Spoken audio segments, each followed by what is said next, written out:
सैदुल बहर 32/7 सैदुल बहर 32/7 2016 की TRT1 की टीवी सीरीज थी, जिसमें और गुनेश ने हुसैन का किरदार अदा किया। ये ड्रामा सीरियल उर्दू सबटाइटल में अवेलेबल है। इसिम सिजलर 2017 का तुर्किश केनाल डी का action military based drama serial था, जिसमें और गुनेश ने फाते किस्किन का रोल अदा किया।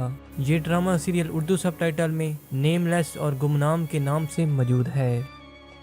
अलसनजैक 2023 का TRT1 का romantic action military based drama serial है, जिसमें और गुनेश ने कैप्टन अली का रोल अदा किया।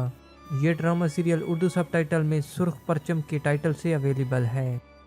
कुद्स फाते सलाहुद्दीन अयूबी 2023 का लेटेस्ट हिस्टोरिकल TRT1 का ड्रामा सीरियल है, जो फाते बैतुल मक़दस सुल्तान सलाहुद्दीन अयूबी पर बनाया गया है। इस ड्रामा सीरियल में और गुनेश सलाहुद्दीन अयूबी का किरदार अदा कर रहे हैं। ये ड्रामा सीरियल उर्दू सबटाइटल में सुल्तान सलाहुद्दीन अयूबी के टाइटल से मौजूद है।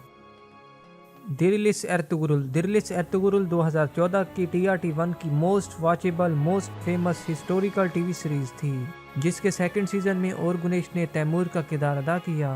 दिरलिस एर्तुगरुल उर्दू डब्ड में अर्तुगरुल गाजी के टाइटल से मौजूद है।